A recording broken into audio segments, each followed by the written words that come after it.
CES just leaked Apple's next iPhone, and Apple wasn't even there. Here's what's wild. Apple hasn't attended CES in decades. But this year, their entire roadmap got exposed anyway.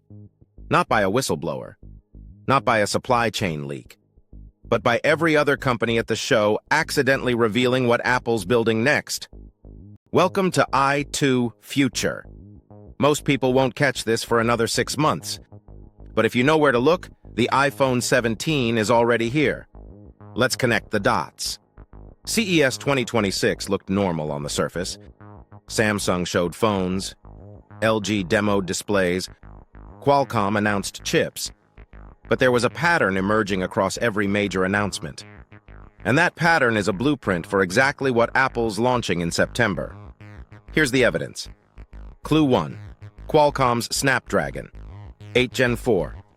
They spent 20 minutes talking about on-device AI processing with a dedicated neural engine that runs multimodal models locally. No cloud required. Why does that matter? Because Qualcomm supplies modems to Apple. And every time Qualcomm debuts a major AI capability at CES, Apple integrates it 6 to 8 months later. We saw this exact pattern in 2023 with real-time translation. Clue 2. Samsung's camera sensor. Buried in their press release, a 108-megapixel sensor with variable aperture and computational HDR that merges 12 frames in real time. Samsung sells components to Apple. And this exact sensor matches the leaked CAD files from Apple's Shenzhen supply chain that surfaced 2 weeks ago. The dimensions are identical. Clue 3.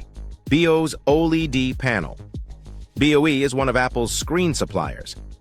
At CES, they showed a new LTPO display with 1 Hz to 240 Hz adaptive refresh rate. Most phones max out at 120 Hz. BOE specifically said this panel is for a major flagship device launching in Q3 2026. Apple launches iPhones in Q3 every single year. Clue 4. Corning's Gorilla Glass Armor 2.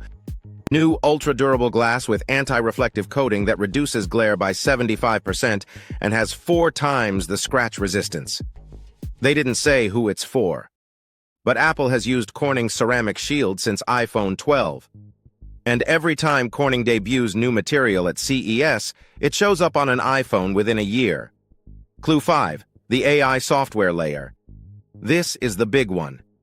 At least 6 different companies at CES, Google, Microsoft, NVIDIA, Anthropic, all demoed the exact same use case: on-device multimodal AI assistants that can see, hear, and reason in real time without sending data to the cloud. Every single one emphasized privacy, local processing, and instant responses. That's not coincidence. That's the industry preparing for Apple's next move. Because when you combine all these pieces, the neural chip, the camera sensor, the adaptive display, the durable glass, and the on-device AI, you're looking at one device: the iPhone 17.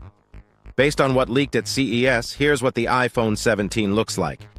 Display: 1 Hz to 240 Hz adaptive refresh.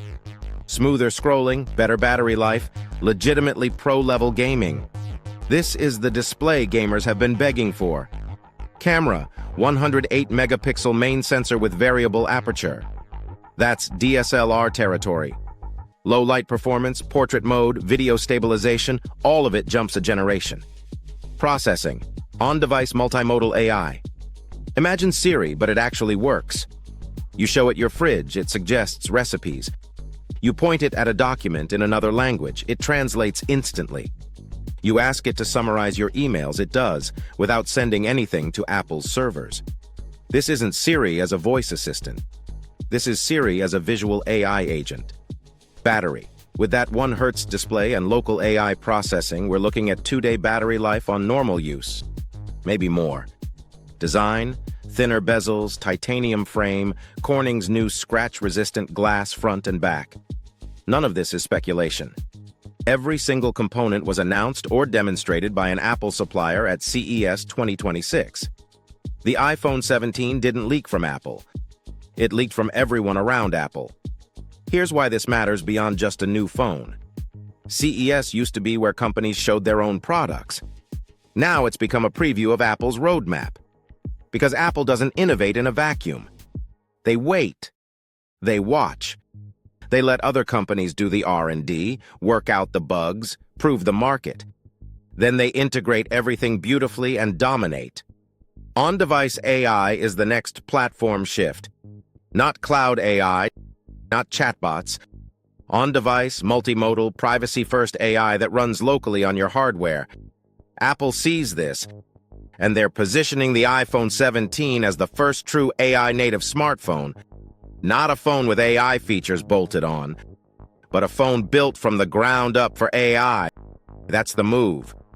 And CES just told us it's coming in September. Here's what to watch over the next few months. February, Apple's earnings call.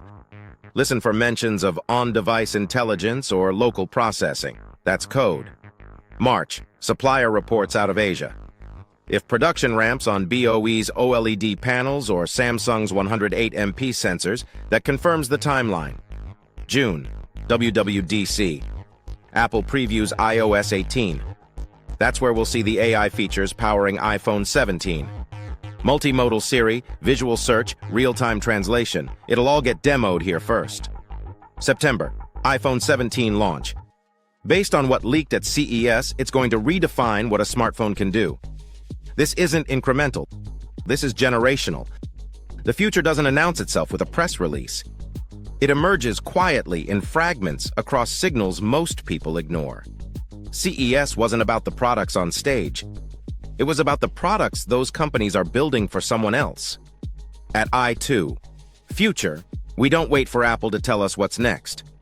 We reverse engineer it from the supply chain, the components, the demos, and the patterns. By the time Apple takes the stage in September, it'll be too late to prepare. But if you're watching now, you've got a 6-month head start. Drop a comment. What do you think Apple's calling this? Apple Intelligence 2.0? iPhone AI? Subscribe to IE2 Future for weekly intelligence on what's coming next. We don't predict the future. We see it first.